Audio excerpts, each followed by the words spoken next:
सत श्री अकाल। मैं प्रीत सिंह काकड़ा, तुसी देख रहे हो धड़कन पंजाबी टीवी। अज साहिब श्री गुरु रविदास महाराज जी का 644वां गुरपुरब PGI दे गुरु रविदास भवन के अंदर बड़ी धूमधाम नाल मनाया गया। इस गुरु रविदास गुरुद्वारे का इतिहास जानन लई तुसीं वीडियो नूं अंत तक जरूर देखो अते धड़कन पंजाबी टीवी नूं लाइक शेयर अते सबसक्राइब जरूर करो। सत श्री अकाल।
शिरोमणि श्री गुरु रविदास जी का जो संदेश था, उन्होंने समतामुख समाज के लिए काम किया है। इसमें कोई छोटा बड़ा नहीं रखा। जैसे हम अभी 644वां जन्म दिवस प्रकट दिवस मना रहे हैं साहब का, ये अति उल्लास के साथ में मनाया जा रहा है और हम चाहते हैं कि आगे भी ऐसा ही आएगा। ये समाज में एकता का प्रतीक है और बहुत ही बड़े पैमाने पर मनाया जा रहा है। पूरे वर्ल्ड में जो साहब का होना चाहिए वो उसमें कोई भी वो नहीं है। और यहाँ पर जो हम मना रहे हैं सेक्टर 12 चंडीगढ़ में भी PGI के नियर ये कॉम्प्लेक्स है, इसमें भी हम बड़े पैमाने पर इसका ये हमेशा के लिए ऐसा होना चाहिएगा। जितने भी संत महापुरुष है ये बहुजन समाज के महापुरुष है और एक समाज को एकता का निर्देश देते हैं। बहुत ही अच्छी तरीके से ये सहयोग है और मैं ये भी चाहता हूँ, आह्वान करता हूँ पूरे समाज से और वर्ल्ड में भी और अपने नेशनल लेवल पे भी कि एकता बनाइए जब तक आपका कुछ नहीं होगा। सबसे पहले तो सर मैं आप सबको गुरु महाराज जी की जयंती पे सभी को लख लख बधाइयाँ देता हूँ। आज हम यहाँ PGI में गुरु रविदास जी का जो गुरुद्वारा साहब है, यहाँ पे गुरु रविदास जी की जयंती मना रहे हैं। कल जो शोभा यात्रा सेक्टर 30 में थी, उसमें भी सारी सभाओं के जितनी भी चंडीगढ़ की सभाएं हैं हम सभी ने उसमें पार्टिसिपेट किया। आज जितने भी गुरु घर हैं उनमें हम सारे गुरु जी की जयंती को बड़ी धूम केक काटते हैं बाजे के साथ। यहाँ सारे जितने भी हमारे अनुयायी हैं वो आते हैं, यहाँ पे माथा टेकते हैं। शाम को लंगर की व्यवस्था होती है। कोविड के चलते हम यहाँ पर एक शाम को झांकी भी निकालते हैं, जो कि हम नहीं निकाल रहे इस साल, क्योंकि उसमें हमें सोशल डिस्टेंस वगैरह सरकार की जो हिदायतें हैं उनका पालन करना होता है। इसलिए हमने वो ना करके आज यहाँ गुरु घर में ही खुशियाँ मनाएंगे, मिठाई बांटेंगे, क्योंकि आज बहुत ही खुशी का दिन है। और सभी यहाँ पर अभी केक काटेंगे सर। अभी सारी साथ संगत यहाँ आ जाएगी। सबसे पहले कीर्तन करेंगे, कीर्तन करके केक काटेंगे, बाजा बजेगा और सारे यहाँ पर गुरु जी के जो भजन है उन पे नाचेंगे सर। जय भीम जय भारत। हमारे साथ है रामचंद्र जी। सर आप क्या कहना चाहेंगे आपके संगठन के बारे में? सबसे पहला तो गुरु रविदास जी के 644 जन्म की आप सभी को, सारी संगत को बहुत बहुत मुबारक PGI सेक्टर 12 की तरफ से और लख लख बधाई है सबको। और आज गुरु जी के जन्म की पूरे संध्या में केक कटिंग होगी, संगत एंजॉय पूरा करेगी। और सुबह से कई दिन प्रभात फेरियाँ निकाली जा रही हैं और जो कल का हमारा प्रोग्राम है सुबह से प्रभात फेरी, फिर अमृतवाणी का पाठ रखा जाएगा 5 बजे और 9 बजे भोग डाला जाएगा। उसके बाद झंडा रस्म होगी, तो झंडा रस्म के बाद कीर्तन, जोगी ढाकी जत्थे आएंगे। और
इसमें भी जुमला डांस करना है। उसके बाद लंगर आएगी, सभा की तरफ से सबने लंगर लेकर के जाना है। केक काटने के बाद फिर आप क्या डांस करना चाहते करें, गाने जाएंगे, डांस शादी नहीं करना। गुरु जी के तरफ से खुशी आज सभी शास्त्री और गुरु जी के केक कटवाने की प्रथा शुरू हुए। आज हमें गरग साहब जिनका मैं बहुत आभार करता हूँ, मेरे बड़े अच्छे दोस्त हैं और इन्होंने मेरी एक छोटी सी अपील के ऊपर सारा कुछ मंजूर कर लिया। गरग साहब आपका फिर पैसे से हम स्वागत करते हैं।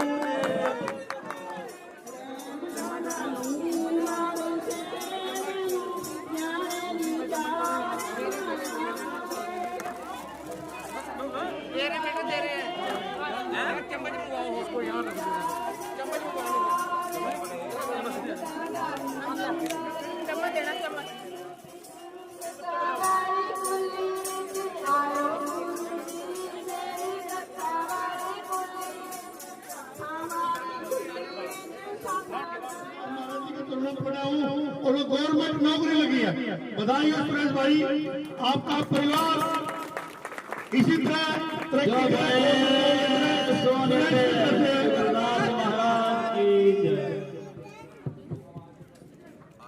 आओ अपने इष्ट की मन में धरियो और देव ना पूजिए नमो गुरु रविदास और देव ना पूजिए रविदास राम को वंदना कोटि कोटि प्रणाम भक्ति भाव रविदास का मिले भगवान भक्ति भाव रविदास का मिले भगवान रविदास राम के कारण होतन कोई नीच नर को नीच कर डार दे ओछे कर्म की नर को नीच कर डार दे ओछे कर्म की आरती बोलेंगे नाम तेरो आरती भजन मुरारे हरे जय नाम बिन झूठे सगल पसारे नाम तेरो आरती भजन मुरारे हरे जय नाम बिन झूठे सगल पसारे नाम तेरा नाम तेरा बोले सब गति सके नाम तेरो आरती भजन मुरारे हरे जय नाम बिन झूठे सगल पसारे नाम तेरा नाम तेरा चंदेना गति सके नाम ले तुझको उतारे नाम तेरो आरती भजन मुरारे हरे जय नाम बिन झूठे सगल पसारे। हम सेक्टर 12 पीजीआई रविदास भवन में जो हमारे साथ जुड़ चुके हैं एडवोकेट सीएल पवार जी।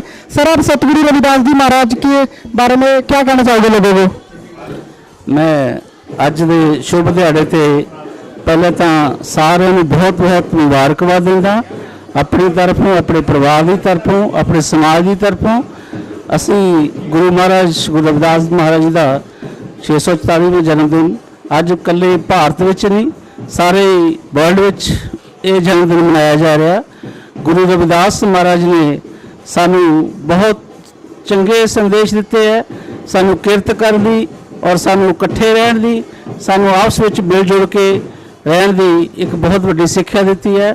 ਸਾਡਾ ਸਮਾਜ ਜੋ ਬਹੁਤ ਹੀ ਚਿਰਾਂ ਤੋਂ ਪਿਛੜਿਆ ਹੋਇਆ ਸੀ, ਅਸੀਂ ਆਪਣੀ ਕਿਰਤ ਕਰਕੇ ਆਪਣੀ ਨੇਕ ਦੀ ਕਮਾਈ ਅੱਜ ਸਮਾਜ ਨੂੰ ਲੈ ਕੇ ਅੱਗੇ ਚੱਲ ਰਹੇ ਹਾਂ। ਅੱਜ ਦੀ ਸਮਾਜ ਦੀ ਪਰਿਵਰਤਨ ਦੀ ਇੱਕ ਸੁਨੇਹਾ ਜੋ ਗੁਰੂ ਰਵਿਦਾਸ ਮਹਾਰਾਜ ਨੇ ਸਾਨੂੰ ਦਿੱਤਾ ਕਿ ਅਸੀਂ ਪਰਿਵਰਤਨ ਲਿਆਉਣਾ ਹੈਗਾ। ਬੜੀ ਕੋਸ਼ਿਸ਼ ਹੋ ਰਹੀ ਹੈ ਕਿ ਸਮਾਜ ਦੇ ਵਿੱਚ ਜੋ ਸਾਡੇ ਨਾਲ ਪਹਿਲਾਂ ਘਿਰਨਾ ਹੁੰਦੀ ਸੀ, ਸਾਡੇ ਸਮਾਜ ਨਾਲ ਲੋਕੀ ਨਫ਼ਰਤ ਕਰਦੇ ਸੀ, ਅਸੀਂ ਉਹਨਾਂ ਨੂੰ ਬੁਰਾਈਆਂ ਨੂੰ ਦੂਰ ਕਰਕੇ ਇੱਕ ਚੰਗੇ ਸਮਾਜ ਦੀ ਸਿਰਜਣਾ ਕਰੀਏ। ਗੁਰੂ ਰਵਿਦਾਸ ਮਹਾਰਾਜ ਦੇ ਉਦੇਸ਼ ਮੁਤਾਬਕ, ਗੁਰੂ ਰਵਿਦਾਸ ਮਹਾਰਾਜ ਦੇ ਜਿੰਨੇ ਵੀ ਸਾਨੂੰ ਸਿੱਖਿਆਵਾਂ ਨੇ ਉਹਨਾਂ ਦੇ ਮੁਤਾਬਕ ਅਸੀਂ ਆਪਣੇ ਸਮਾਜ ਦੀ ਸੇਵਾ ਕਰੀਏ। ਅਸੀਂ ਸਮਾਜ ਤੋਂ ਉੱਪਰ ਉੱਠ ਕੇ ਸਮਾਜ ਦੇ ਵਿੱਚ ਰਹਿ ਕੇ ਹਰ ਤਰ੍ਹਾਂ ਦੇ ਗੁਰੂ ਰਵਿਦਾਸ ਮਹਾਰਾਜ ਦੀ ਜੈ ਜੈਕਾਰ ਕਰੀਏ ਔਰ ਗੁਰੂ ਰਵਿਦਾਸ ਮਹਾਰਾਜ ਦੀ ਜੋ ਸਾਨੂੰ ਸਿੱਖਿਆ ਹੈ ਅਸੀਂ ਉਹਦੇ ਆਸ਼ੀਰਵਾਦ ਨਾਲ ਅੱਗੇ। ਅੱਜ ਅਸੀਂ ਸੈਕਟਰ 12 ਸਾਹਿਬ ਸ੍ਰੀ ਗੁਰੂ ਰਵਿਦਾਸ ਗੁਰਦੁਆਰਾ ਜਿਹੜਾ ਕਿ ਪੀਜੀਆਈ ਦੇ ਅੰਦਰ ਹੈ, ਅਸੀਂ ਉੱਥੇ ਅੱਜ ਖੜੇ ਹਾਂ ਤੇ ਅਸੀਂ ਜਿਹੜੇ ਇਹ ਗੁਰਦੁਆਰਾ ਇੱਥੇ ਸਾਹਿਬ ਸ੍ਰੀ ਗੁਰੂ ਰਵਿਦਾਸ ਮਹਾਰਾਜ ਜੀ ਦਾ ਜਿਹੜਾ ਗੁਰਦੁਆਰਾ ਹੈ, ਇੱਥੇ ਦੀ ਜਿਹੜੀ ਮਹਾਨਤਾ ਹੈ ਅਸੀਂ ਉਹ ਸਰ ਨਾਲ ਗੱਲ ਕਰਾਂਗੇ ਵੀ ਜਿਹੜਾ ਸਾਹਿਬ ਗੁਰੂ ਰਵਿਦਾਸ ਗੁਰਦੁਆਰਾ ਇੱਥੇ ਪੀਜੀਆਈ ਦੇ ਅੰਦਰ ਬਣਿਆ ਤੇ ਉਹ ਕਿਸ ਤਰ੍ਹਾਂ ਬਣਿਆ ਤੇ ਉਹਦਾ ਕੀ ਇਤਿਹਾਸ ਹੈ।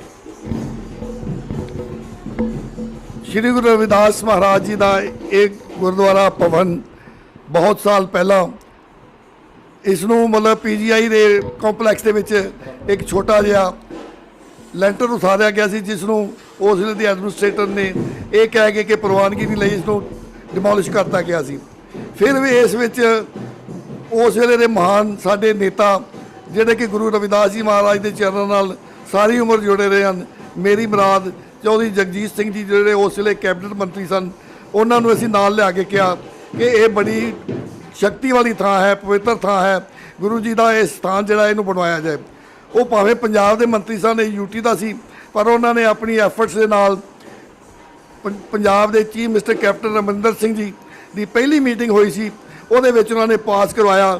ਮੈਨੂੰ ਉਸ ਵੇਲੇ ਮੈਂ ਜਨਰਲ ਸੈਕਟਰੀ ਸਾਹਿਬ ਉਹਨਾਂ ਦੇ ਗੁਰੂ ਰਵਿਦਾਸ ਫਾਊਂਡੇਸ਼ਨ ਦਾ, ਉਹਨਾਂ ਨੇ ਉਸ ਵੇਲੇ 5 ਲੱਖ ਰੁਪਈਆ ਅਨਾਉਂਸ ਕੀਤਾ ਕਿ ਚੌਧਰੀ ਸਾਹਿਬ 5 ਲੱਖ ਹੋਣ ਲਵੋ, ਇਸ ਤੋਂ ਬਾਅਦ ਜਿੰਨੇ ਪੈਸੇ ਕਹੋਗੇ ਮੈਂ ਇਸ ਭਵਨ ਨੂੰ ਉਸਾਰੀ ਵਾਸਤੇ ਦਿਆਵਾਂਗਾ। ਇਹ ਚਲਦੀ ਰਹੀ ਉਸਾਰੀ, ਔਰ ਇਸ ਭਵਨ ਦੇ ਉੱਤੇ ਉਸਾਰੀ ਵਿੱਚ ਚੌਧਰੀ ਸਾਹਿਬ ਨੇ ਆਪਣੀ ਤਨਖਾਹਾਂ ਦਿੱਤੀਆਂ, ਲੋਕਾਂ ਨੂੰ ਇਕੱਠਾ ਕੀਤਾ। ਇੱਥੇ ਜਿਹੜੇ ਡਾਇਰੈਕਟਰ ਰਹਿ ਕੇ ਗਏ ਨੇ ਐਸਐਸ ਗਿੱਲ ਸਾਹਿਬ, ਉਹਨਾਂ ਨੂੰ ਲਿਆਂਦਾ। ਤੋ ਇਸ ਦੀ ਸੰਗਤ ਦੀ ਜ਼ਿਆਦਾ, ਲੋਕਾਂ ਦੀ ਨਹੀਂ। ਗੁਰੂ ਮਹਾਰਾਜ ਦੇ ਸਥਾਨ ਨੇ ਵੱਡੀਆਂ ਵੱਡੀਆਂ ਸ਼ਕਤੀਆਂ ਨੂੰ, ਵੱਡੇ ਵੱਡੇ ਕਾਰਕੁਨਾਂ ਨੂੰ ਇੱਥੇ ਲਿਆ ਕੇ ਸੇਵਾ ਦੀ ਜਿਹੜੀ ਉਹ ਬਖਸ਼ਿਸ਼ ਕੀਤੀ। ਸੋ ਮੈਂ ਸਮਝਦਾ ਇਸ ਥਾਂ ਵਿੱਚ, ਇਸ ਗੁਰੂ ਮਹਾਰਾਜ ਦੇ ਘਰ ਵਿੱਚ ਬਰਕਤ ਹੈ। ਹੁਣ ਜਿਵੇਂ ਅੱਜ ਸਾਡੇ ਨਾਲ ਗਰਗ ਸਾਹਿਬ ਬੈਠੇ ਨੇ, ਇਹ ਵੀ ਬਹੁਤ ਵੱਡੀ ਸੇਵਾ ਕਰ ਰਹੇ ਨੇ, ਪਵਾਰ ਸਾਹਿਬ ਨੇ, ਹੋਰ ਸਾਰੀ ਸੰਗਤ ਹੈ। ਔਰ ਇੱਥੇ ਦੀ ਜਿਹੜੀ ਸਭਾ ਹੈ ਉਹ ਇੰਨੀ ਪਿਆਰੀ ਹੈ, ਇੰਨੀ ਡਿਵੋਟਡ ਹੈ ਕਿ ਉਹ ਹਰ ਵੇਲੇ ਇਸ ਦੀ ਸੇਵਾ ਕਰਦੇ ਨੇ। ਹੁਣ ਗੁਰੂ ਦੀ ਸੰਗਤ ਦੇ ਨਾਲ ਇੱਥੇ 10 ਕਮਰੇ ਬਣਾਏ ਗਏ ਨੇ, ਜਿਹਦੇ ਵਿੱਚ ਫ੍ਰੀ ਤੌਰ ਤੇ ਲੋਕ ਜਿਹੜੇ ਪੀਜੀਆਈ 'ਚ ਇਲਾਜ ਕਰਾਉਣ ਆਉਂਦੇ ਨੇ ਉਹ ਠਹਿਰ ਸਕਦੇ ਨੇ। ਉਹਨਾਂ ਕੋਲੋਂ ਕੋਈ ਕਿਰਾਇਆ ਨਹੀਂ ਲਿਆ ਜਾਂਦਾ, ਔਰ ਨਾਲ ਜੇ ਹੋ ਸਕਦੀ ਸੇਵਾ ਤੇ ਲੰਗਰ ਵੀ ਦਿੱਤਾ ਜਾਂਦਾ ਹੈ। ਇਹ ਬੜੀ ਵੱਡੀ ਸੇਵਾ ਪੀਜੀਆਈ ਜਿਹੜੀ ਸਿੰਘ ਗੁਰੂ ਰਵਿਦਾਸ ਨੌਜਵਾਨ ਸਭਾ ਪੀਜੀਆਈ ਹੈ, ਉਹਨਾਂ ਵੱਲੋਂ ਕੀਤੀ ਜਾ ਰਹੀ ਹੈ। ਇਸ ਕਰਕੇ ਮੈਂ ਇਹਨਾਂ ਦੀ ਵੀ ਸ਼ਲਾਘਾ ਕਰਦਾ, ਔਰ ਮੈਂ ਵੀ ਇਸ ਸੇਵਾ ਵਿੱਚ ਨਾਲ ਜੁਟਿਆ ਹੋਇਆ। ਇਹ ਸੀਗੇ ਸਾਡੇ ਨਾਲ ਸਰਦਾਰ ਉੱਤਮ ਸਿੰਘ ਜੀ, ਜਿਨ੍ਹਾਂ ਨੇ ਕਿ ਇਸ ਸਾਹਿਬ ਸ੍ਰੀ ਗੁਰੂ ਰਵਿਦਾਸ ਮਹਾਰਾਜ ਜੀ ਦਾ ਜਿਹੜਾ ਇੱਥੇ ਪੀਜੀਆਈ ਦੇ ਅੰਦਰ ਗੁਰਦੁਆਰਾ ਬਣਾਇਆ ਗਿਆ ਹੈ, ਉਹਦੇ ਅੰਦਰ ਕਮਰੇ ਵੀ ਬਣਾਏ ਗਏ ਨੇ, ਜਿਹੜੇ ਕਿ ਪੀਜੀਆਈ ਦੇ ਅੰਦਰ ਜਿਹੜੇ ਲੋਕ ਇਲਾਜ ਵਾਸਤੇ ਆਉਂਦੇ ਨੇ ਉਹਨਾਂ ਦੇ ਰਹਿਣ ਵਾਸਤੇ ਵੀ 24 ਘੰਟੇ ਇੱਥੇ ਲੰਗਰ ਵੀ ਹੈ ਤੇ ਰਹਿਣ ਵਾਸਤੇ ਵੀ ਉਹਨਾਂ ਦਾ ਇੰਤਜ਼ਾਮ ਕੀਤਾ ਗਿਆ ਹੈ। ਤੇ ਅਸੀਂ ਤੁਹਾਡੀ ਗੱਲ, ਜਿਹੜੇ ਅੱਜ ਇੱਥੇ ਚੀਫ ਗੈਸਟ ਨੇ ਗਰਗ ਸਾਹਿਬ, ਉਹ ਵੀ ਇੱਥੇ ਸਾਡੇ ਵਿੱਚ ਮੌਜੂਦ ਨੇ, ਤੇ ਉਹਨਾਂ ਨੇ ਵੀ ਬਹੁਤ ਵੱਡਾ ਯੋਗਦਾਨ ਹੈ ਉਹਨਾਂ ਦਾ ਜੀ। ਇਸ ਅੱਜ ਦੇ ਜਿਹੜਾ ਗੁਰਦੁਆਰਾ ਦੇ ਸਾਹਿਬ ਸ੍ਰੀ ਗੁਰੂ ਰਵਿਦਾਸ ਮਹਾਰਾਜ ਜੀ ਦਾ ਜਿਹੜਾ ਗੁਰਪੁਰਬ ਮਨਾਇਆ ਜਾ ਰਿਹਾ ਹੈ, ਉਹਦੇ ਵਿੱਚ ਵੀ ਉਹਨਾਂ ਦਾ ਬਹੁਤ ਵੱਡਾ ਯੋਗਦਾਨ ਹੈ। ਉਹਨਾਂ ਨੇ ਬਹੁਤ ਕੁਛ ਹੀ ਯਾਨੀ ਕਿ ਸਾਹਿਬ ਗੁਰੂ ਰਵਿਦਾਸ ਮਹਾਰਾਜ ਜੀ ਦੇ ਜਿਹੜੇ ਗੁਰਦੁਆਰੇ 'ਚ ਹੈ। ਅੱਜ ਆਪਾਂ ਉਹਨਾਂ ਨਾਲ ਗੱਲ ਕਰਦੇ ਹਾਂ। ਸਰ, ਅੱਜ ਜਿਹੜਾ ਸਾਹਿਬ ਸ੍ਰੀ ਗੁਰੂ ਰਵਿਦਾਸ ਗੁਰਦੁਆਰਾ ਹੈ ਸੈਕਟਰ 12 ਦੇ ਵਿੱਚ ਪੀਜੀ ਦੇ ਅੰਦਰ, ਤੁਸੀਂ ਅੱਜ ਕੀ ਕਹਿਣਾ ਚਾਹੋਗੇ ਜੀ? ਇੱਥੇ ਤੁਸੀਂ ਅੱਜ ਸੇਵਾ भी ਦਿੱਤੀ है। जय गुरुदेव जी। सबसे बड़ा योगदान तो यहाँ पर जी जो सभा बनी हुई है गुरु रविदास जी की, या 10 कमरे बने हुए जी। या टोटल जितने पेशेंट आते हैं हरियाणा, हिमाचल, पंजाब से, टोटली फ्री हो, कोई कॉस्ट्यूम से ली जाती, रूम में रहने का, खाना पीना सब फ्री है उनके लिए। ज़रूरतमंदों को मेडिसिन भी फ्री देते हैं हम, उसका कोई चार्ज नहीं किया। अगर किसी को कोई परेशानी, कोई दिक्कत है, डॉक्टर साहब सारे उनसे जो पर्ची में मेडिसिन लिखी होती है उसको भी हम फ्री में प्रोवाइड कर देते हैं। तो हमारी यही है जो संस्था बनी हुई है, इनको बहुत बहुत मुबारक हो। जो आज गुरुदेव जयंती के ऊपर सबको हार्दिक शुभकामनाएं। ਇਹ ਸੀਗੇ ਸਾਡੇ ਨਾਲ ਜਿਹੜੇ ਅੱਜ ਦੇ ਚੀਫ ਗੈਸਟ ਨੇ, ਤੇ ਕੱਲ ਗੁਰੂ ਰਵਿਦਾਸ ਮਹਾਰਾਜ ਜੀ ਜਿਹੜੇ ਪ੍ਰਗਟ ਦਿਵਸ ਆ ਉਹਦੇ ਚੀਫ ਗੈਸਟ ਸੀਗੇ।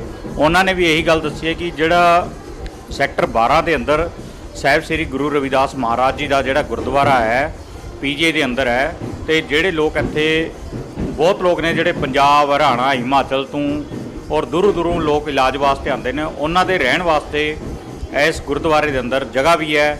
ਤੇ ਜਿਹੜੇ ਬਹੁਤ ਗਰੀਬ ਲੋਕ ਨੇ, ਬਾਹਰੋਂ ਦਵਾਈਆਂ ਨਹੀਂ ਲੈ ਸਕਦੇ, ਤੇ ਉਹਨਾਂ ਨੂੰ ਵੀ ਇੱਥੇ ਫ੍ਰੀ ਦਵਾਈਆਂ ਦੀ ਵੀ ਪ੍ਰੋਵਾਈਡ ਕੀਤੀਆਂ ਜਾਂਦੀਆਂ ਨੇ।